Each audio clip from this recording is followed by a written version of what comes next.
Hey everybody, welcome to the stream. We are excited to get going in just a little bit.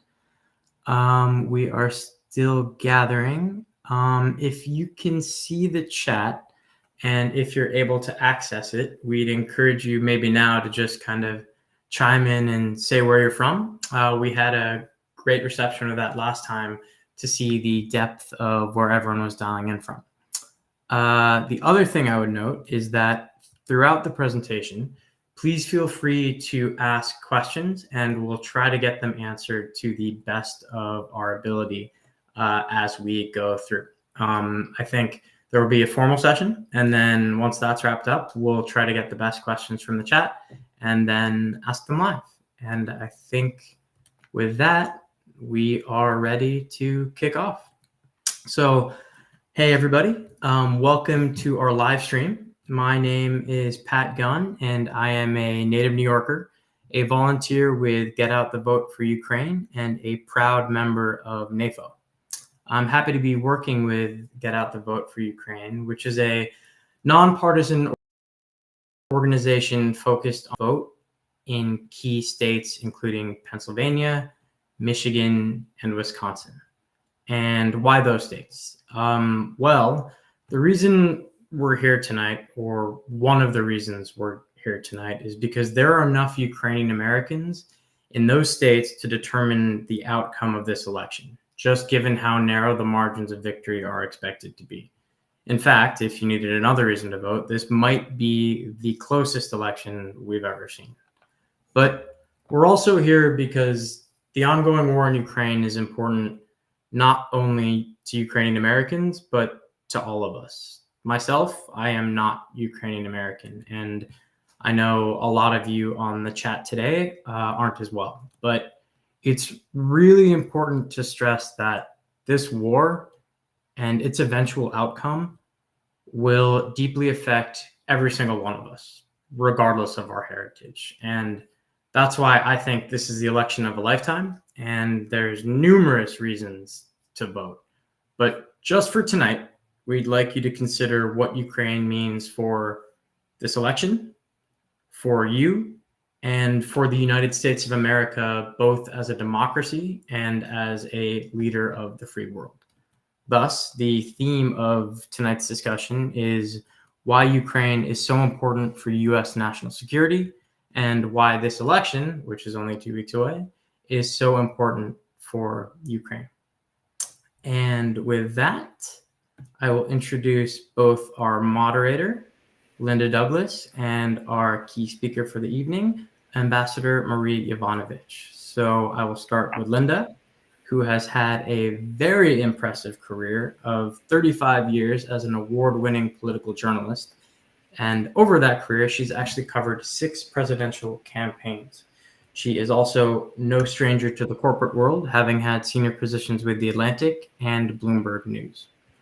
Then moving on to the star of the evening, Ambassador Marie Yovanovitch, who is a career diplomat, a former U.S. ambassador to Ukraine, and the author of the memoir Lessons from the Edge, which if you haven't read, I would highly recommend, given how relevant it is to today's political climate. And with that, Linda, I will get out of here and hand it over to the professionals. Thank you very much. Thanks very much, Pat, and thanks for this good work that you're doing here. And Ambassador Yovanovitch, wonderful to see you again. I want to add a little bit more detail to the ambassador's background. Ambassador Yovanovitch is a true expert in the region that was once the Soviet Union. She served in many, many countries. She speaks Russian, and she was the ambassador, the American ambassador to Ukraine during Donald Trump's administration. And Donald Trump, as you well know from the news stories from the time, was trying to get Ukraine to help him win the presidential election against Joe Biden. So he had 2 schemes going. One was we knew a lot more about, but one scheme was to try to prove that Ukraine was trying to help Hillary Clinton, who'd run against him in 2016. And the second, and the one that you know the most about, was he was trying to get President Zelensky to manufacture evidence that would show that Joe Biden's son, Hunter, was engaged in criminal activities in Ukraine. All this was going on in the background while Ambassador Yovanovitch was there doing her work as a diplomat, an expert, and a public servant serving the people of the United States. She was suddenly and abruptly, with no warning, removed from her position and no longer told that she would no longer be serving as the ambassador to Ukraine. It was, in the opinion of almost anybody who knows anything about this, an incredible injustice, a travesty for somebody who spent decades as serving the United States and its interests, developing the expertise that you need to understand these countries and to deal with these top officials in the countries. And, in the opinion of your interviewer here, and certainly many people in and out of the State Department, it was a very, very unfair and cruel way to treat somebody who had served your country so well. So just want to make sure that our audience knew who you were. And, Pat actually asked a question, which I think we should start with, which is why is Ukraine and its valiant fight against Russia? Why is the hope and the prospect that Ukraine will survive and even win this war important to the national security of the United States? Yeah, that's a key question, and one that I don't think we discuss often enough, that our assistance to Ukraine is in part because we believe it's the right thing to do. It's, these are part of our values that, enshrined in UN principles that all countries, including Russia, have signed up to, believing in sovereignty, territorial integrity, no use of violence or the threat of violence, et cetera, et cetera, et cetera. All of these principles Russia has violated and egregiously invaded, or I should say reinvaded in 22. As you'll recall, the war actually started in 2014 when Russia first attacked Crimea and then the Donbass. It's in our values to help a valiant people who want to be free and not dominated by a foreign power. But it is also in our interest to do so, because Putin has made clear that he wants to dominate Ukraine. He wants to control Ukraine. He wants to take all of Ukraine over. Then when he has gobbled up Ukraine, he wants to continue to go west. He wants to recreate the former borders of the Russian Empire. And as many of you know, that would include many countries in what is now Western Europe, Poland, parts of the Baltic countries, parts of Romania, et cetera, et cetera. Many of these countries are now also NATO countries. So you can imagine what would happen not only to the world community if the injustice of Russia's attacks on Ukraine go unanswered, but also to the stability of Europe and what it would mean for us in terms of our NATO responsibilities and our commercial ties with Europe, our biggest trading partner, et cetera, et cetera. It devastating if Russia was successful in Ukraine, devastating for the world as well in terms of the interests as well as the security interests of the United States. The final thing I would say, I know I'm being a little long-winded here, the final thing I would say is that other countries are watching what is happening. China is watching how successful is Russia in this effort, what are other countries doing, and it is taking that into consideration as it makes its other its plans with regard to Taiwan and other countries. If we abandon Ukraine, as I think one of the candidates probably would, I think that other tyrants around the world would take note, and it would become a much more dangerous world because they would think it would be okay to just grab a little hunk of territory from a neighboring country that they've always wanted to have. The US and other countries would just stand by and let that happen. That's the lesson that would be learned. And I think it's a very dangerous lesson because it would make, for the United States, it would make commerce more complicated. It would make our security so much more difficult and at risk, and put it at risk. And of course, when that happens, our freedoms also are affected. Well, and you made the really good point at the beginning that it's also about our values. Mhm. How serious are we about those values? Are those the values that, we stay true to no matter what happens in the world? And that's always been one of the reasons that America has been considered, in addition to our wealth and our military might and so forth, but certainly the values that we represent and always have Yeah, in the world would be called into question, as you right. just pointed out, which I think is a Yeah. really very important point. So Well, we what have do a you, number of superpowers, right, Linda? And one of them right. is our values, and it's the soft power of attraction that people look at our system. And for the most part, although there are challenges and we don't get everything right, for the most part, people are attracted to, living a relatively free life, being able to elect the officials they want or kick them out as they want, and to provide for their children. And that is easier to do in a market economy and in a democracy like ours. So what do you think would be the fate of Ukraine if Donald Trump wins the presidency? Well, I think that Donald Trump has made pretty clear that he has an affinity for Russia, an affinity for Putin. He said that he would establish peace within 24 hours. I'm not sure how he would do that, given that while he was president for 4 years, Russia was also at war with Ukraine, and none of that happened. So I'm not sure what has changed now that he could get peace in 24 hours. But I fear what it means is that he would stop security and other assistance to Ukraine, making Ukraine very vulnerable and unable to push back against Russia, and therefore have to find a way to make a peace, which would be an unjust peace. And the problem with that is that it would not solve the issue. Russia would wait, and Ukraine would. There would be all sorts of grievances that have to be addressed.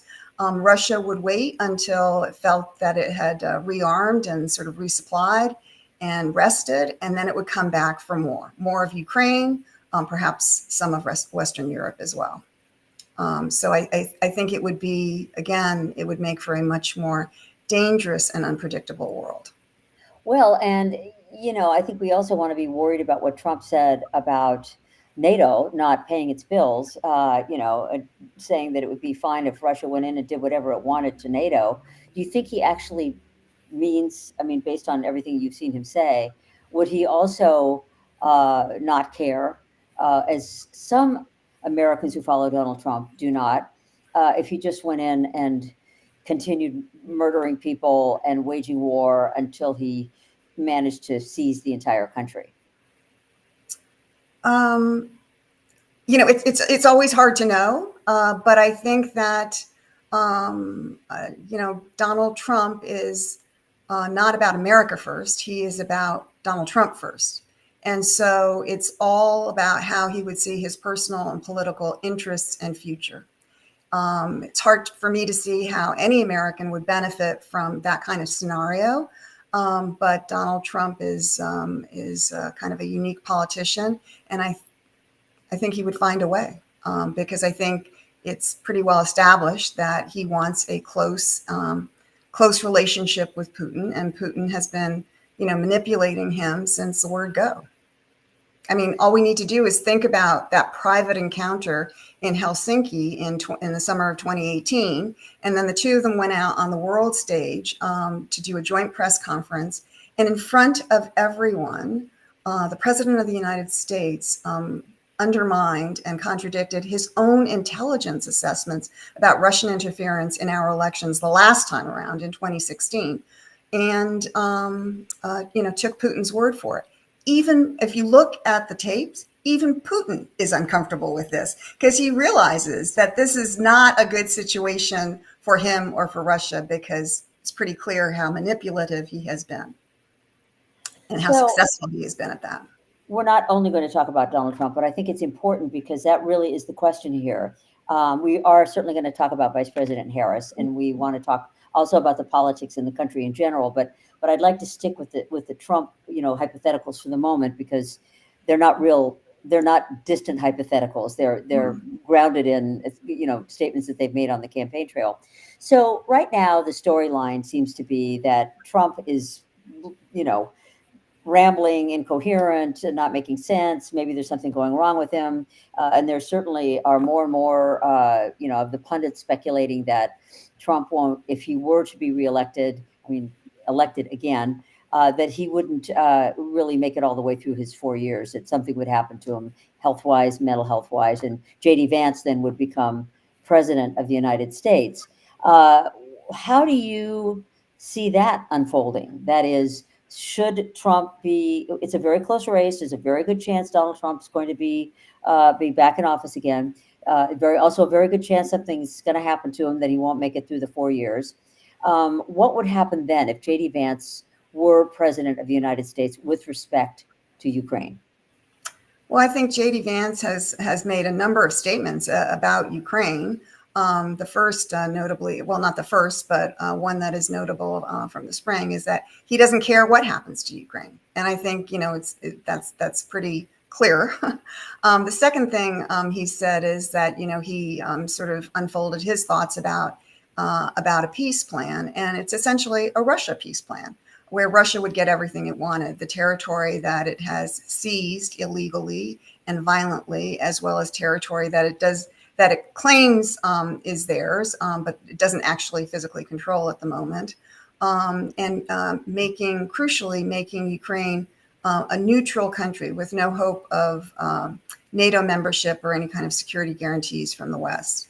This is just not tenable, because it would create a very unjust peace. It would not solve the issues between those two countries, and the Ukrainians might have to make some accommodations in the short term, but in the long term, it would not stand. I just remind the audience, and I can see that there are a number of people from Ukraine or who have followed closely, but in 2014, 2015, there were 2 peace agreements between the countries, known as the Minsk Accords. And they called for ceasefires, they called for a number of different things. But Russia did not do anything,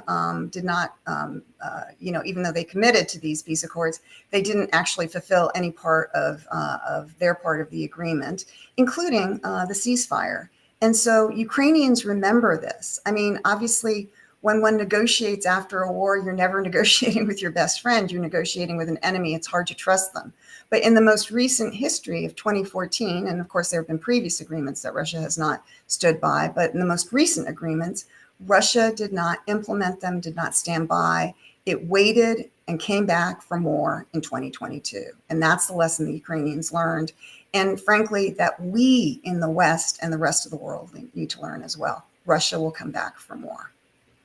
So there's also the question of, first of all, there still is a fairly robust-sized hawk contingent in the Republican Party. There certainly are, old school Republicans and even newer Republicans who, don't want Russia to, gain more of a foothold in the region, and understand that, Ukraine is a democracy worth defending based on our values and everything else.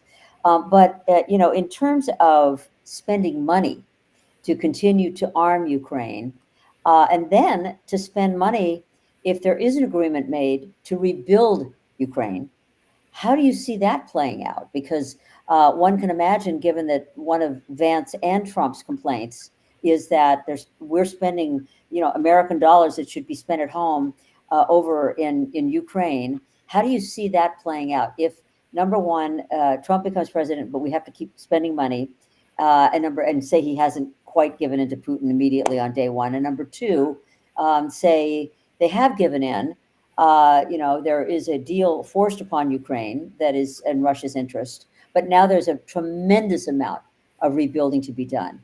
How do you see that playing out from what you know politically in this country? Yeah, well, as you pointed out in the beginning, Linda, there's been pretty strong bipartisan support on the Hill to support Ukraine, because I think a lot of members understand what is at stake here: the international order, the principles that we've discussed, and our own national security interests if Ukraine were to fall and other countries followed. So that's pretty clear, I think, to many people. And Congress has voted accordingly and very generously in ways that I think many of us, including myself, would not have imagined back in January of 2022. But here we are. I mean, it would obviously be a big change in the calculus if President Trump, former President Trump, were to become president again. I mean, would he be able to sway the party to abandon, the party of Reagan, which, is less and less the party of Reagan, to abandon those principles and those interests? We saw that he was able to do this earlier, last year and the beginning of this year, to hold up assistance to Ukraine. But in the end, that assistance was passed.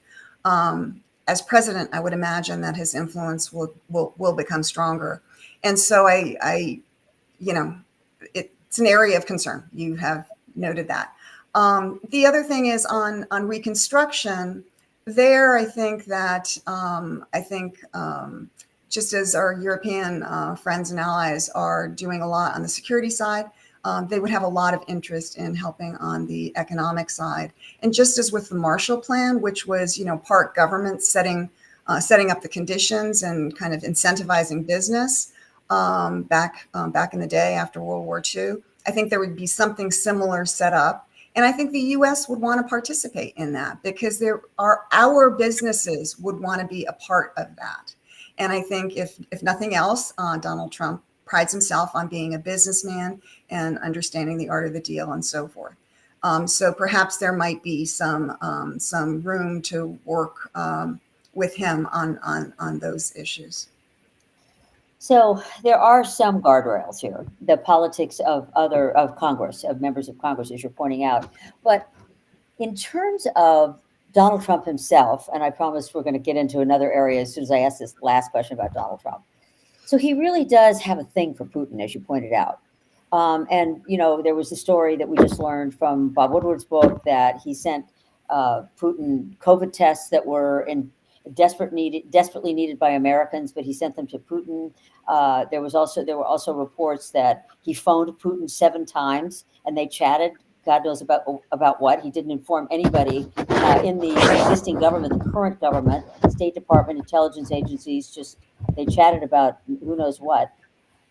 What is the how much of a threat could it be in terms of American policy toward Russia if you have a president who has a personal affection for Putin? How does that play out? And there are safeguards, as you say, agencies and experts and Congress, but what sort of a wrench does that throw into the equation? Yeah, well, that's a real concern. And you note that there are guardrails now in our country, and during the last during the administration of Donald Trump, those guardrails held. Institutions rocked, but they held, and people mostly did the right thing. Although it was challenging in all of the agencies, and including, at the NSC and the White House, the House finally came around, even though he was a Trump acolyte. Yes. I'm sorry, I couldn't hear you. I just said the Speaker of the House finally came around. Mike Johnson. I mean, he was finally, persuaded about what the national security. So you're right. I mean, the guardrails did work, but didn't mean to interrupt you. Yeah. But in another, if Trump were to be reelected, I think he's made it very, or his supporters through Project 2025 and Trump himself have made it very, very clear that they want to take down those guardrails.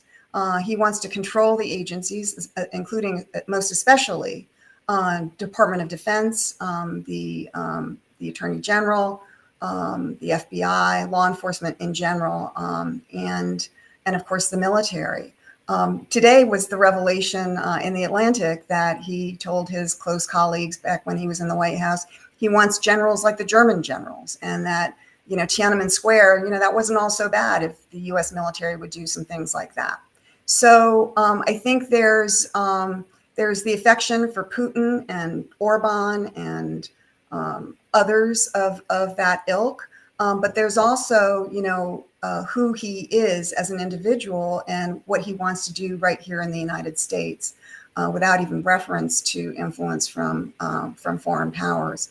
But I do take your point that foreign powers can be Trump is a man who has shown that he is relatively easily manipulated. I mean, that was what brought about, a number of the problems in his first term, where, you could see that people around him were telling him things. Some of them were foreigners, others were just businessmen who, had their own private interests. And he could be manipulated. And people have taken that into account. And Russian President Putin, after all, is a former intelligence officer. That's what they do for a living, is manipulate people. And I think we will see a lot of that, but not just from Putin, from other people as well. So let's talk about the campaign now, and what is getting into the homes and into the feeds and into the televisions and all the ways you communicate with voters. That is being described as misinformation, but it very well may fall into the category of disinformation. That is intentionally false information that is being spread around, certainly through the channels of Russian propaganda and manipulation. They are very, very powerful on all the platforms right now. The Russians are, and we know that. There's a lot of evidence that points to that. And also Elon Musk, who seems to be also championing, putting a huge amount of money into the Trump side of the campaign, and also spreading disinformation on his platform X and in other ways with these shadow organizations he's building. So let's go through four of them. And Linda, if I may just add, I think former President Trump himself is spreading disinformation. You could call it misinformation if you make a mistake and then you correct it. But if you repeat constantly that the federal government is not helping the victims of the flooding in the South, if you keep on repeating that, that is disinformation. And he has done that on that issue as well as many, many others. So let's go through these some of these accounts of the disinformation. So one of them is Ukraine is corrupt and American money is being sent in cash to them rather than being invested here in the United States. What about that? Okay. Why is that not true? Okay, so there's a lot to unpack in that question. So I'm just going to take the first part and kind of set it aside, which is, yes, Ukraine has a corruption issue. And the reason we know about that is because the Ukrainian people in 2014 said, enough, we don't want to live this way anymore. And they had a revolution and they have been making progress ever since. But corruption is not something, one and done where you fix it overnight. I mean, this is going to be a generational issue. And even with the war, they are continuing to make progress. It is an issue there.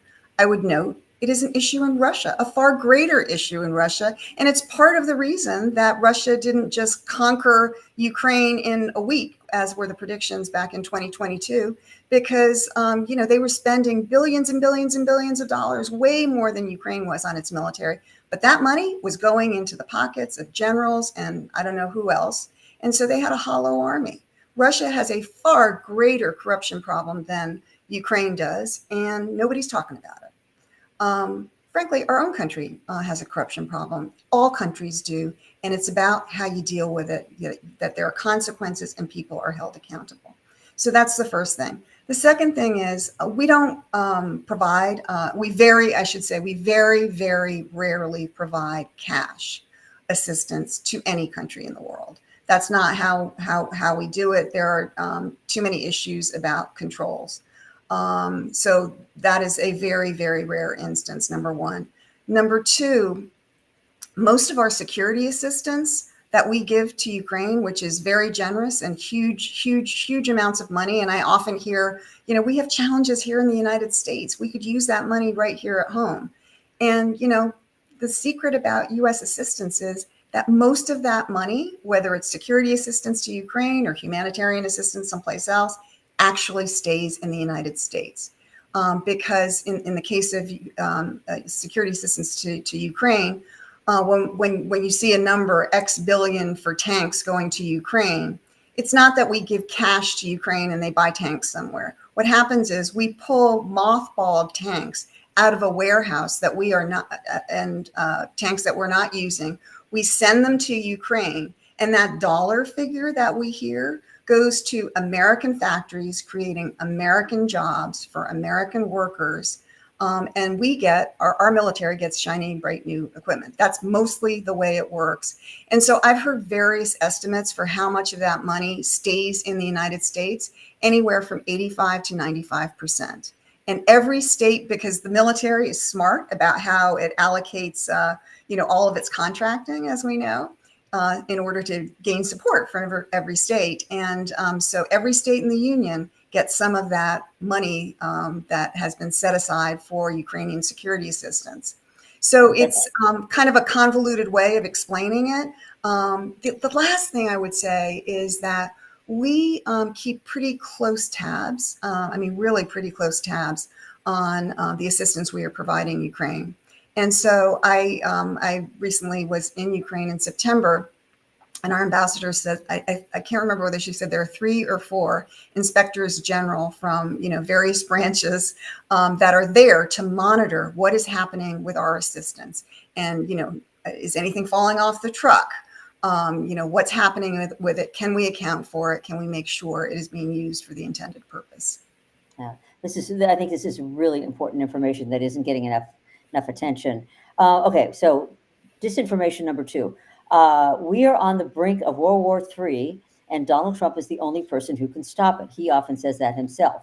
The U.S. shouldn't be helping Ukraine because it only makes it more likely that war will erupt. What's wrong with that statement? Everything. But seriously, because I know that this is, just to know, this is a challenging and very dangerous time. I think the most dangerous time that I can recall as a U.S. or a former U.S. diplomat in my lifetime. And so there are challenges everywhere, rising powers that are challenging the United States, middle powers that want a seat at the table, all of the, cross-cutting issues like climate change, et cetera, that require more cooperation. And yet at a time when our global institutions like the UN seem to be, sort of on life support, basically, if not failing us entirely. So, this is no question a very dangerous time. And the situation, we're talking about Ukraine, but obviously there's a situation in the Middle East. There are a couple of wars in Africa as well. There are some really serious situations out there. But I think that the person who is least likely to be able to bring allies and partners together to work together for the common good is Donald J. Trump. He is a man who, he's open about his disdain for alliances and partnerships. He believes that other countries, other peoples are ripping us off. He doesn't understand that one of our superpowers is our alliances, because no country in the world, including the United States, can do it alone. We get as much or more out of this as other countries do. And what do we get out of it? We get a safer world that makes it more secure for our amazing, innovative economy and our ability to have commerce around the world, and keeps us freer too. So we get a lot out of these alliances, and that is the only way to try to avoid broadening these wars into something that is completely unmanageable. Okay, disinformation number 3. Russia will win, and there is nothing we can do to stop it because it's inevitable. Russia beat Napoleon. According to this statement, Russia won World War II. I think there were others involved in that, but that's part of this disinformation. So why would this be any different? The inevitability of Russia winning, because they apparently always win. What's wrong with that statement? Well, there's, Russia has had a long, long history, and it's often lost. But I would, it is often lost. And the first thing, though, that I would say is that there is nothing inevitable in life. It doesn't mean that winning in Ukraine is a sure thing, but if we stand together and if we support Ukraine and if we provide the necessary assistance when it is required, I think Ukraine can win. And I hope Ukraine will win, because again, it's in our interests as well as in Ukraine's. So there's nothing inevitable. I mean, I would just recall that back in February of 22, the smartest people in the room were all commenting that Kyiv would fall in 5 days. Russian generals had been packing their dress uniforms for the big victory parade in Kyiv. That has still not happened 3 years later. So why would people think today that there is an inevitability to this when it didn't happen 3 years ago? And I would know, I'm not saying that these aren't really tough times for Ukraine. Really tough times, especially with Russia mercilessly going after the civilian population and the electrical infrastructure. It is really rough there now. But the Ukrainian people are pretty tough themselves, and they are fighting. They are fighting back. But the war is taking its toll on Russia as well. Sanctions are biting. The Russians wouldn't be complaining about sanctions if they weren't biting. The latest thing we've seen is that North Koreans are actually now fighting on the front lines with, not just mercenaries, but North Koreans from the North Korean military. This is official, government to government. I mean, that just shows you that Putin doesn't want to, he has had to continue to draft more and more Russian men, but he doesn't want to have to continue that. So he's looking around to see where can he get that cannon fodder from? And I guess North Korea was the willing partner on this. So I think the economy is taking a hit. I think the military is taking a hit. Turns out the military is more of a learning institution than we expected back in the spring of 22. But it isn't as nimble as it needs to be, and can't scale up the innovations that it copies from Ukraine. And so that is going to be, their next challenge to do that. And they haven't been successful in doing it yet. Okay, final disinformation. And then one more question, and then we're going to open it up to questions from the audience. Trump says he knows how to make a deal, and this war will be over in 24 hours once he's in charge. What about that? Well, I just say what I said before. He was president for 4 years. There was a raging war in Ukraine, and there was no peace. He did not create peace, not in 24 hours, not in 4 years. And in fact, I was reminded just today that while he was president, he presided over Russia. So there's the Black Sea that we all know, and then there's a smaller sea called the Azov Sea that is the territorial waters of Ukraine and Russia. And Russia not only captured a Ukrainian naval vessel, but blocked off Ukraine from having access to that sea. Clear violation of many principles, including the freedom of navigation, which is absolutely critical to our commerce. Our commerce would die without freedom of navigation in all bodies of water, including the Black Sea. And President Trump would not issue a statement condemning this, not even allowing the State Department to do so.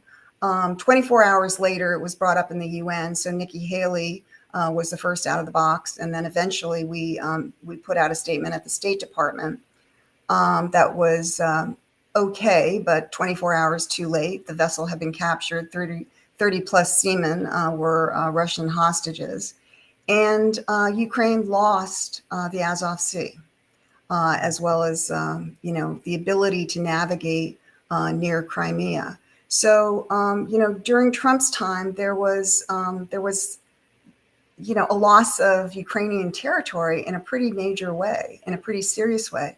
And not only would he not issue even a statement, a diplomatic statement, when after the military came up with plans to hold naval exercises, which is one of the ways militaries signal to each other, you need to back off here, you need to back off.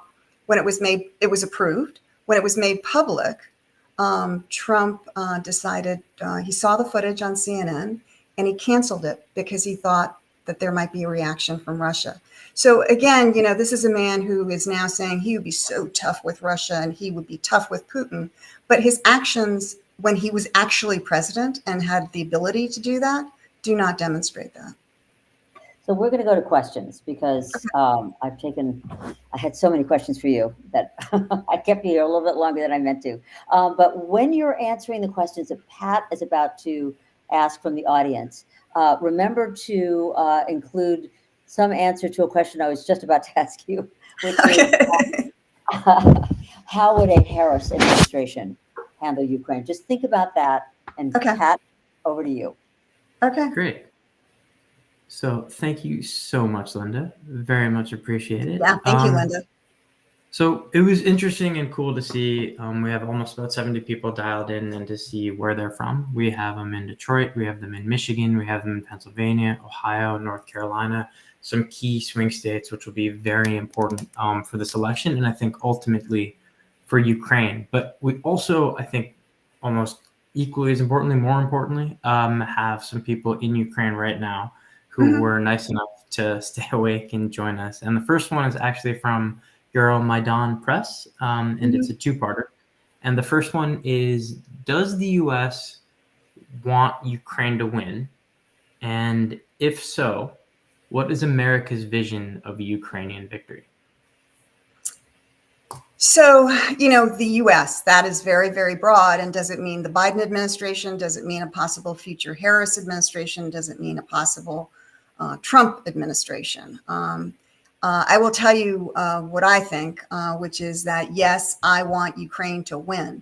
I think that is really important. And I also think it's important that Russia is defeated so that the Russian people understand once and for all that this kind of aggression in this century cannot stand.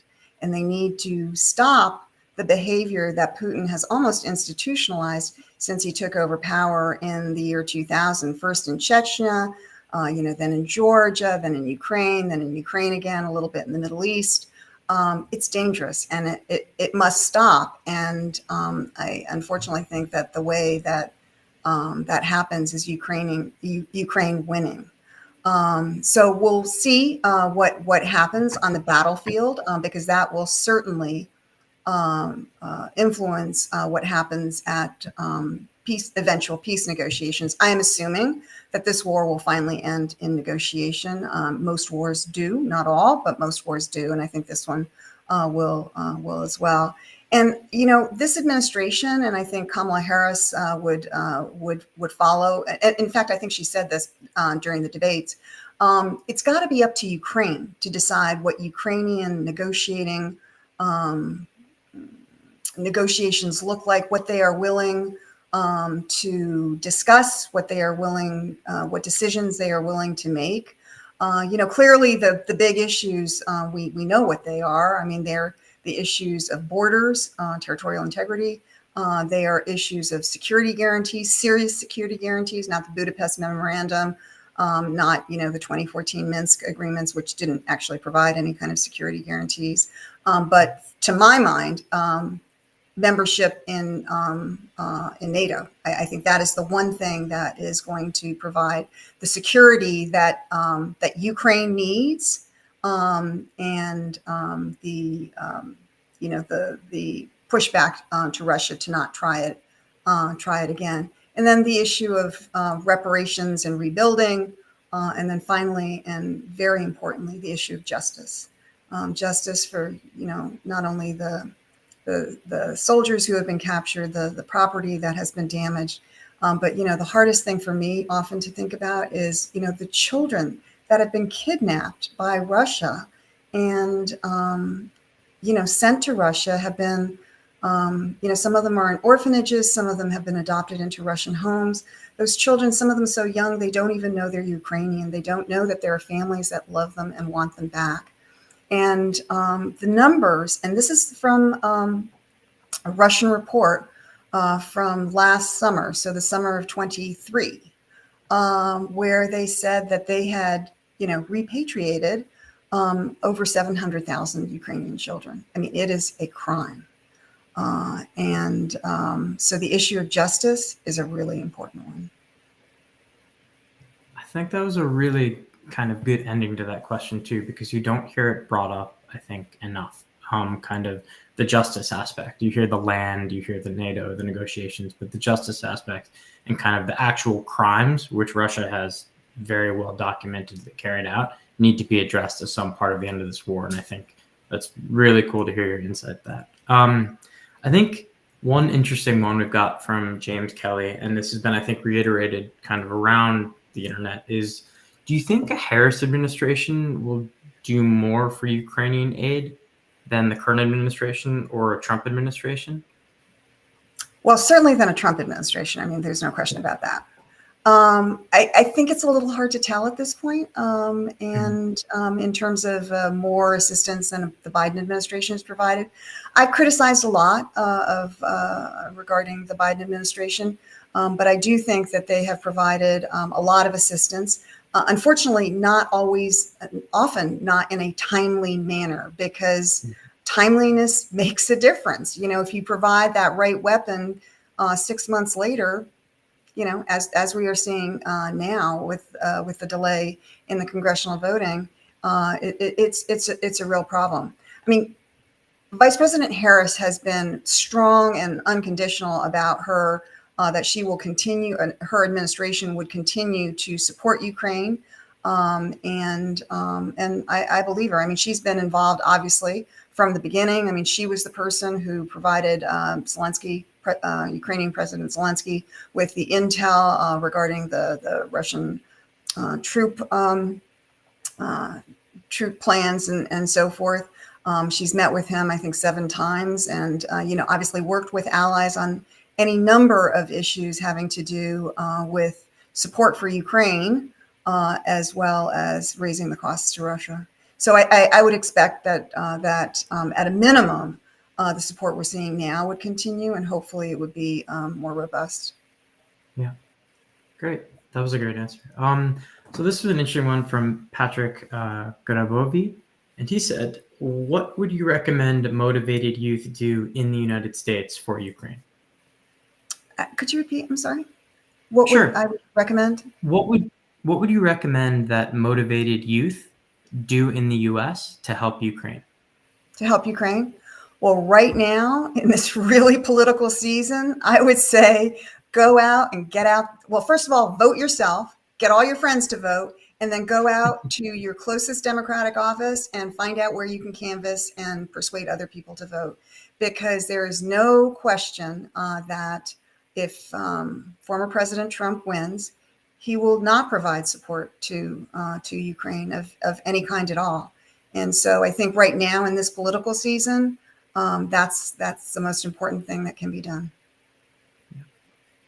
And I would just add, for many different reasons, but also because, you know, I love Ukraine and, you know, want to continue to support Ukraine. I too am out there canvassing every weekend in Pennsylvania. That's great. And yeah, I would completely echo that to everybody in the crowd. Be involved in this political cycle more than you ever had. There's a lot on the line. So just like Masha said, get out there and do your best. One question from Willie Hameline, and I think this is an interesting one, is, so what are the implications for the US, but maybe not from the perspective of you and I, and probably most on this webcast, who monitor what happens every single day to Ukraine, to the world, maybe just a normal voter in Michigan. What are the implications for that voter if Russia wins? Or how to convey it, I guess, or how would you convey it to kind of a layman person who's not entirely convinced? Yeah. Well, I would say that the possibility, if Russia wins, if Russia takes part of Ukraine, Russia will reboot and take more of Ukraine later on. It's not that the war would stop. It would continue at a pretty steady pace. And again, Putin tells us who he is, and he shows us who he is by his actions. And he has told us that he wants to recreate the Russian Empire and into the historical borders of the Russian Empire, is I think the quote. And so I think that's what's going to happen. That means NATO allies are at risk. That brings in you know, treaty obligations for the United States.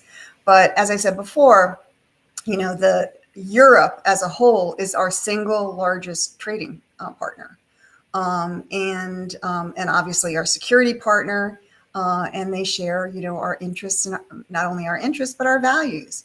And so the likelihood of a greater war increases if Russia wins, and that really puts all of us at risk. Great. One question from Jamie Keat, and I work in finance, so I actually really like this question. You might have to answer it then. Well, it's interesting because it's often you hear people say, why are we giving aid to Ukraine? Why are we giving assistance to Ukraine? Why don't people view it as an investment? And you mentioned, I think, before the aspect of we are literally investing within the United States. We're taking Bradleys, which haven't been built in 30 years, and they're being effectively used in Ukraine. And then we're rebuilding our stockpiles with great jobs. But if you consider the investment of 5% of our annual budget to destroy 50-ish%, maybe more, of our biggest adversary's military, isn't that, I mean, that's kind of a no-brainer. And since when did maybe some kind of political, I would see that, or David, that's kind of a bipartisan issue. When did that change? And do you see it similarly like that in terms of an investment in our national security? Yeah, from many different points of view, and that's another really great point. That we often hear in kind of a vague way that Ukraine is fighting for us, for our democracy, and that is true. But Ukraine is also, the boots on the ground, fighting against the mighty Russian Empire. So that we don't have to do that work. And, Timothy Snyder has been very eloquent on that. So we can live in peace here in the United States, and we can hold our elections. And so anything we can do to help Ukraine is an investment, not only in Ukraine's future, but in our own. Great. And I think we are then kind of on time. Let me get Linda back in here. 1 second. Hey, Linda, welcome back. Hi. So yeah, I just wanted to thank everyone for joining this chat. Not sure if Linda and Masha, if you guys had any final words before we end. Well, I want to thank the ambassador for your long record of public service and the fact that you're still out there, in an unofficial role, doing everything you can to seek justice for the people of Ukraine. It's really just so admirable. And I just want to thank you very, very much for joining us tonight and for all of your fascinating and, important and meaty answers. Well, thank you very much. And I just want to thank both of you and also our audience members for the great questions and for listening in. And I can see from the chats that there's so much more. There's so much more to discuss. This is such an important issue. And, frankly, the next 2 weeks are going to be pivotal in America, are going to be pivotal to Ukraine's future, just as what happens in Ukraine is so pivotal to what happens with our future and the future of the world. So we are, in an increasingly interlinked world, and we need to understand that, recognize that, and work our interests and values. So thank you for giving us the platform, Pat. Well, thank you guys. Slava Ukraini, and everybody get out. Everybody get out there and vote. Get your friends to vote, and do everything you can in the next 2 weeks, because there is so much line that we need to fight for it. Great. Thanks. Thanks all.